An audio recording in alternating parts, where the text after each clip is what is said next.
I didn't say a word when the HOA president slid the folder across the table, her nails tapping on the final transfer of ownership page, like she was delivering a death sentence. I just reached into my bag, pulled out a leather-bound document, holder older than any of us in the room, and set it down in front of her.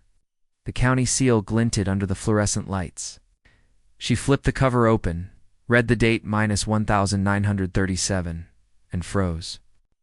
The lawyer sitting beside her leaned in, his face draining of color. "This is the original deed," he whispered. I nodded once. The room went silent, except for the ticking of the wall clock. The truth is, I hadn't come looking for a fight. When I came back from my last contract overseas, my only plan was to take a long, deep breath and disappear into the pine-covered slopes of my grandfather's land. The cabin was nothing fancy: weathered cedar siding, a stone fireplace blackened from decades of wood smoke, and a roof that always seemed to need mending. But it was ours.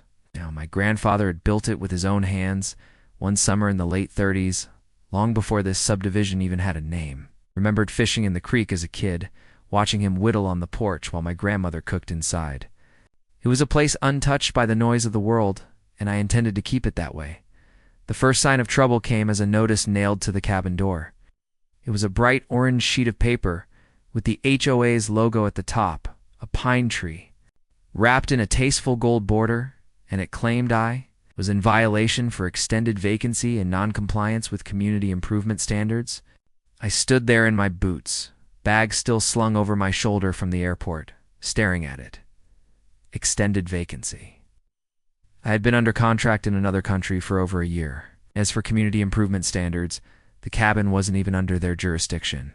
My grandfather's land predated the HOA by decades. At first, I figured it was a mistake. Maybe a new clerk, maybe some automated system that didn't recognize the parcel number. I called the number on the notice. The woman who answered didn't sound interested in fixing anything. She told me there had been board approval to list the property for sale since it was abandoned and detrimental to community value. I almost laughed until she told me the sale had already gone through. They had transferred ownership to a local buyer for redevelopment. I remember standing there, looking out over the frosted grass and the shadow of the mountains behind it, and feeling something cold settle in my chest. I tried being reasonable. I wrote emails explaining the land's history, its exemption from HOA oversight, included scanned copies of tax records proving I'd been paying on time for years. They responded once with a fine for failure to maintain landscaping, and a deadline to vacate unauthorized structures. When I requested a meeting, they scheduled it for a time. I'd already told them I'd be in the hospital for a medical check. When I asked to reschedule, they ignored me entirely. That's when the tone of my thoughts changed. I stopped writing emails. I stopped calling. Instead, I drove into town and spent a week in the dusty archives of the county recorder's office.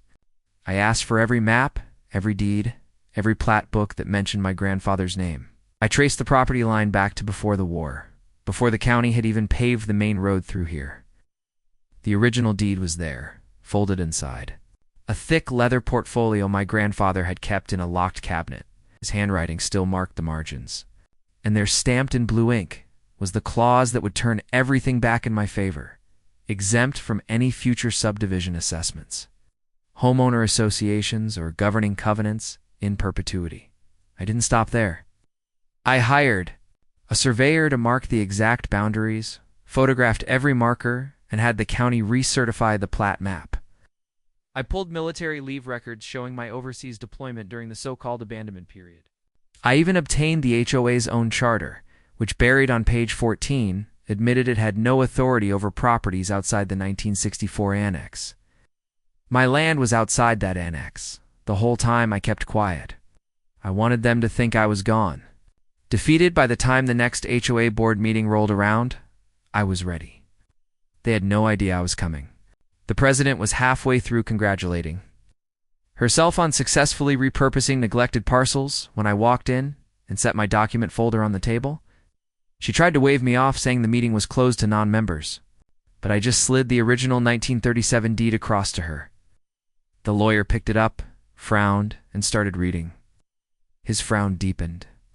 Then he whispered something to her. She flipped to the exemption clause, her lips tightening. Around the table, a few other members leaned in to see. "That sale you pushed through?" I said quietly. "You didn't have the right to make it. This land was never yours to touch. I've already filed to void the transfer with the county recorder. You'll get the notice in a few days." I didn't raise my voice. I didn't have to. The weight of the paper did it for me. In the weeks that followed, the sale collapsed. The so-called local buyer backed out after realizing the title was untransferable without my signature. The HOA president resigned for personal reasons, and 2 board members followed. They sent me a letter offering to reestablish a cooperative relationship. I burned it in the fireplace. These days, the cabin is mine again, officially. Legally and without question. The new board leaves me alone. Some neighbors wave when I drive into town, others turn away. I'm fine with either. The snow still piles up on the roof in winter, the creek still runs cold in spring, and the porch still smells like cedar when the sun warms it. And every time I see that leather-bound deed in the drawer, I think of the look on their faces that day, and I remember why you never underestimate the quiet man at the end of the road.